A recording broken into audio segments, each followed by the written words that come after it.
Siguen las reacciones luego del debate presidencial este miércoles en televisión de todos los candidatos a la moneda. Además, en las últimas horas el CERVEL sorteó el lugar que van a ocupar cada uno de estos candidatos y candidatas. Queremos hacer un análisis de lo que fue ese cara a cara entre los postulantes a la Casa de Gobierno. Estamos con la diputada Gael Llomans, quien es vocera de Janet Jara y también integrante de la Comisión de Hacienda. ¿Cómo está? Bienvenida. Bien, buenos días. Gracias por acompañarnos. Me gustaría, en primer lugar, diputada, conocer su evaluación que ha hecho del desempeño de Janet Jara en el debate del miércoles. Hay quienes dicen que fue muy atacada por todos lados. ¿Cuál es su punto de vista? Efectivamente fue muy atacada. Las interpelaciones iban sobre todo a ella. Me parece que es porque hoy por hoy es la que va liderando, ¿cierto?, las encuestas y también la carrera presidencial.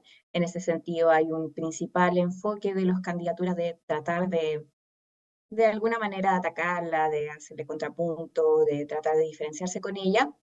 Y claro, ahí la candidata salió a defenderse, a marcar una postura, pero sobre todo al ataque inicial, ¿cierto? Porque digamos, el debate partió con un ataque que hizo José Antonio Cast tratándola de mentirosa, lo cual ya lamentablemente hemos visto en otras instancias, y ella se plantea, ¿cierto?, de cara diciéndole que no le va a aceptar que la trate ni que la tilde de mentirosa, porque son argumentos que se tiran al aire sin sustento y que lamentablemente dañan el debate político, sobre todo en una carrera presidencial en donde lo que espera la ciudadanía es que más bien no se trate de ataques personales, ¿cierto?, de esas connotaciones, sino que de cómo se pretende solucionar los problemas.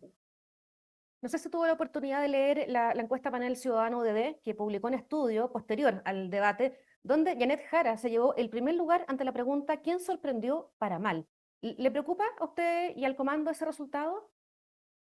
Miren, la candidata hoy día en una entrevista en la mañana fue autocrítica en su visión, ¿cierto? Bien honesta. A mí me parece que esa es una característica muy positiva en la política, el uno transparentar las reflexiones, incluso autocríticas, que se puedan tener respecto a cómo se utilizó el tiempo en el debate, ¿cierto? La posibilidad de mostrar soluciones mientras se está respondiendo a los ataques.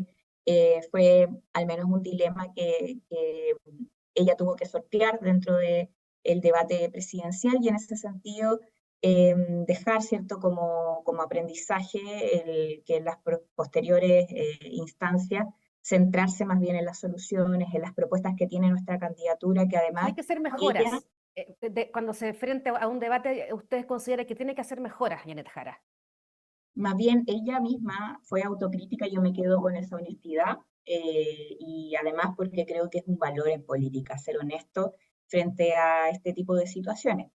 Ahora, lo que sí, ella de todas formas planteó nuestras propuestas. Yo creo que hacer más foco, poner más centralidad en ello es lo que cabe también en lo que resta, ¿cierto?, en los próximos debates e instancias, sobre todo porque es lo que a ella la mueve a ser candidata presidencial, es lo que ha hecho durante este tiempo, presentar soluciones concretas, con cambios, con certezas, como lo fue la reforma de pensiones, las 40 horas y tantas otras medidas que logró ella también, particularmente en su gestión con su experiencia, y es lo que además pone a disposición como candidata presidencial. Pero, diputado, en el propio oficialismo se han conocido en las últimas horas críticas al desempeño de Janet Jara en este debate. El diputado del PPD, Marco Antonio Núñez, considera que la participación de la exministra fue un traspié del que Darío Quiroga y Camila Miranda son responsables. E incluso él dijo que si Jara cae en las encuestas tras el debate, los responsables de la campaña deben cambiar. Fue bien duro el diputado del PPD. Mira, no, yo en realidad creo que el tono debe ser siempre constructivo. De eso se trata. O sea, todos somos parte de esta candidatura, las instancias están.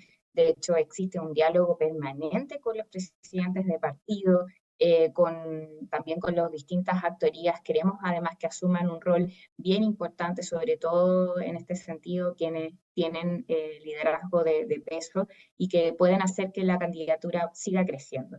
En ese sentido, más bien, a ver, yo creo que en esto hay que quedarse primero con la posibilidad de tener una campaña que crezca, ¿cierto? Y en eso el seguir poniendo nuestro foco y nuestra centralidad en el aporte de soluciones concretas debiese ser en lo que estemos nosotros todos, digamos, convocados.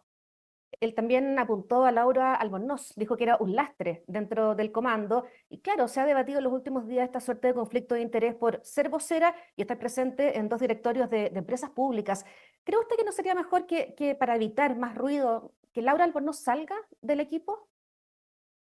Es que la supuesta, bueno, más bien las dudas planteadas respecto a la compatibilidad de ella poder ser directora, ¿cierto?, de una, en este caso de ENAP, y tener una visión política, participar en una campaña, ya fue transparentada, esclarecida, no hay una incompatibilidad al respecto. Entonces, en ese sentido, me quedo con ello. Ahora el resto quiere hacer ruido con algo y eso es lo que ha hecho José Antonio Caz, sobre todo, que es el que ha puesto este tema sobre la mesa, atacando, ¿cierto? Ya en este caso no a la candidata, sino que a otra mujer. Yo misma fui aludida en medio del debate presidencial por el candidato José Antonio Caz. Tiene un tema, ¿cierto?, con las lideresas, digamos, mujeres, que somos constantemente aludidas por José Antonio Caz. ¿Usted lo dice Yo solo creo que porque son mujeres? ¿Cree usted que esos ataques sí. van porque son mujeres? O sea, es que me queda claro, sobre todo incluso con su sector. O sea, Carmen Gloria Aravena prácticamente la echó de su partido por no tolerar una visión distinta respecto al acuerdo de paz y entendimiento que fue la que ella asumió. Hay otras mujeres en política, por ejemplo, Gloria Navellán, que también ha tenido una visión bien crítica, siendo parte, ¿cierto? Conociendo desde adentro a José Antonio Caz, de cómo él maneja las cosas, de cómo él es bien imponente, no es tolerante con las visiones distintas. Y en particular, claro, yo, o sea, creo que los hechos hablan por sí solos. Él ataca y se fija, ¿cierto?, sobre todo en las lideresas mujeres. Bueno, usted dice que salió al baile ahí en el debate, sobre todo con sus dichos de hace un par de meses sobre el futuro del 1,5% destinado a préstamo. Ahí comentaba que iba a pensar si era bueno o no devolverle el préstamo a los chilenos. ¿Qué pasó con esa reflexión que generó No, así, incluso crítica? A ver, no, esa no fueron mis palabras. Sí, no, vamos a, yo le puedo explicar. que se Lo pueden ir que pasa, corriendo cercos. no, sí, a ver, primero, nunca puse en cuestión el cumplimiento de la reforma, ¿ya? Y la reforma, lo que está planteado es que la garantía se cumpla. Es decir, que las personas que cotizaron y que luego quieran ver en el fondo aumentadas sus jubilaciones, esa garantía se vea implementada y de hecho eso va a suceder en el mes de enero con el Seguro Social, que va a aumentar las jubilaciones, sobre todo de las mujeres y de los sectores medios. De hecho, mi voto habla más inclusive, yo voté a favor, ¿cierto? No es el caso del Partido Republicano y la bancada de José Antonio Caz, que votaron en contra incluso de la idea de legislar. O sea, si fuera por José Antonio Caz, no tendríamos aumento ni de la PGU y hoy por hoy está poniendo en duda, incluso ha dicho que quería derogar el seguro social y por lo tanto no veríamos aumentadas las jubilaciones en el mes de enero, que es lo que votamos, es el contenido de la reforma, el contenido del acuerdo.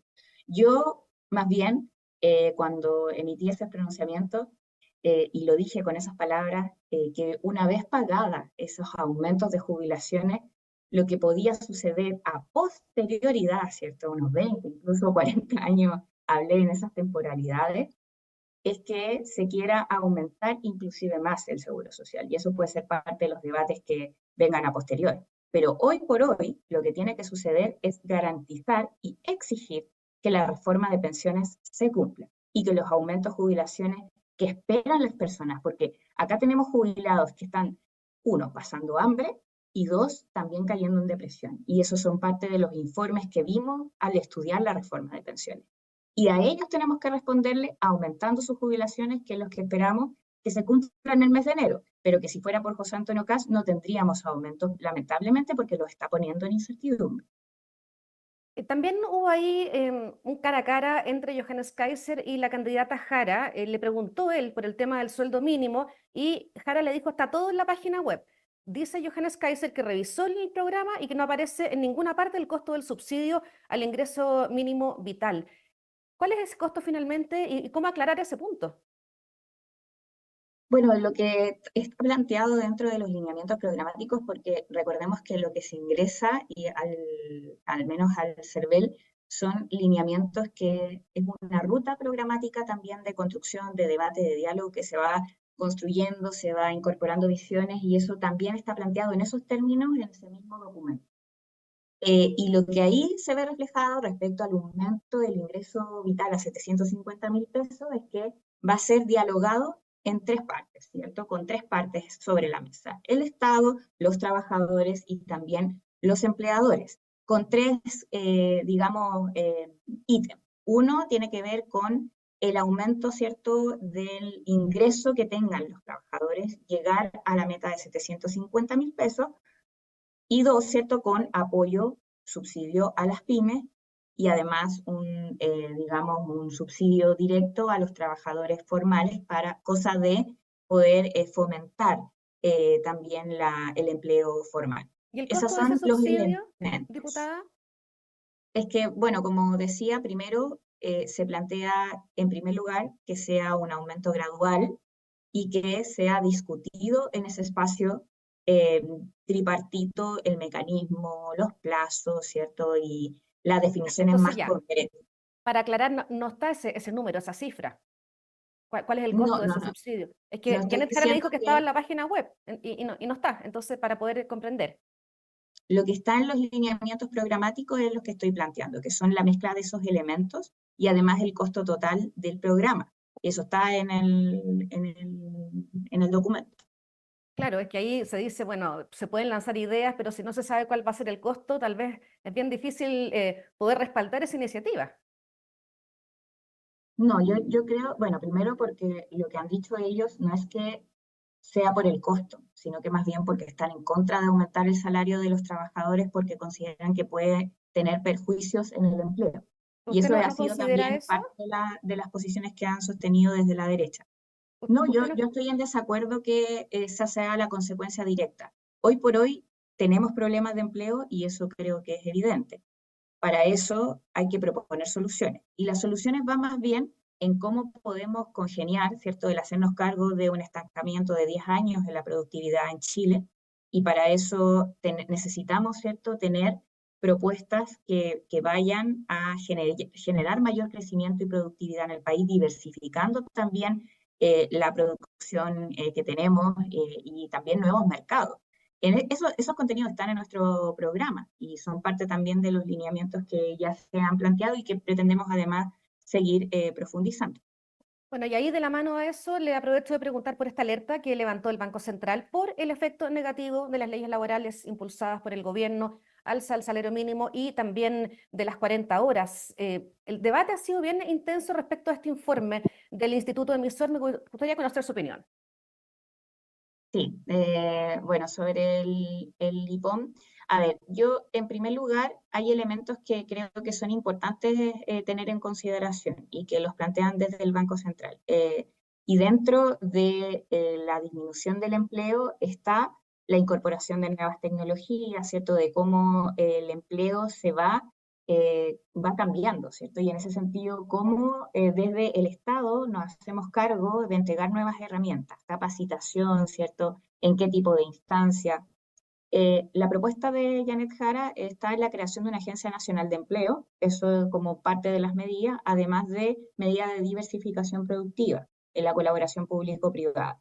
La Agencia Nacional de Empleo lo que pretende es, primero, tener una institución pública, ¿cierto?, que permita a los trabajadores buscar empleo, que esté todo, ¿cierto?, en un mismo sistema, y también a los empleadores a hacer lo mismo, pero por otra parte, también tener una instancia que agrupe los distintos programas de capacitación. Capacitación que debiera ir orientada a la incorporación de nuevas tecnologías, ¿cierto? Y cómo se entregan herramientas para que se vaya modernizando el trabajo. Eso creo que es fundamental en esta etapa, porque lo hemos visto, en concreto el retail ha implementado nuevas tecnologías y eso también tiene repercusión en el empleo. Utilizan, ¿cierto?, en este caso tecnología y con ello no necesitan, ¿cierto?, varios trabajadores que van despidiendo y uno lo ve en concreto, ¿cierto? Cuando va a comprar, ¿cierto? Hay máquinas y hay trabajadores que ya no están, ¿cierto? Atendiendo. Yo creo que es importante hacerse cargo de esa forma de incorporación de tecnologías para que finalmente los trabajadores no tengan que sopesar los costos. Y en ese sentido,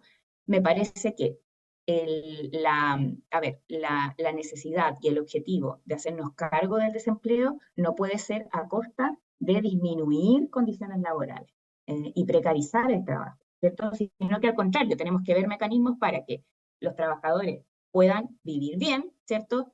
Llegar a fin de mes, porque estamos hablando de trabajadores que trabajando jornada completa siguen siendo pobres. Eso es la situación de muchos trabajadores en el país. Y eso no puede suceder, ¿cierto? Un trabajador que trabaja jornada completa debiera tener como base, ¿cierto? Los recursos necesarios para poder subsistir. Y en segundo lugar, la productividad es un desafío, ¿cierto? Y el crecimiento económico de por sí, y deberían ir de la mano. Le vuelvo a preguntar por lo que la alerta que manifestó el Banco Central y dice que hay un efecto negativo de las leyes laborales impulsadas por el gobierno, alza el sueldo mínimo y también 40 horas. Me gustaría conocer su opinión respecto a esa alerta que levantó el Instituto Emisor. A ver, no, es que yo creo que hay más factores. Eso es de por sí. No es solo, ¿cierto?, la implementación de las políticas laborales. También Pero está. influyen entonces, eso quiere decir. No, o sea, yo lo que veo es que en la medida que no se diversifique la productividad, en donde no nos hagamos cargo, ¿cierto?, de la incorporación de nuevas tecnologías, en un diálogo que sea honesto, transparente entre el mundo empresarial, los trabajadores y también el Estado, claro que no vamos a tener soluciones al respecto, pero creo que tenemos que enfocarnos en esas condiciones porque no puede ser que finalmente, ¿cierto?, el problema del empleo termine siendo solucionado con mayor precarización de los trabajadores. O sea, yo creo que eso no es aceptable en ningún caso. Y además porque pongo también ejemplos de situaciones que hemos visto con anterioridad, ¿cierto? Repartición de utilidades de empresas con altos montos y en donde los trabajadores seguían teniendo condiciones laborales precarias.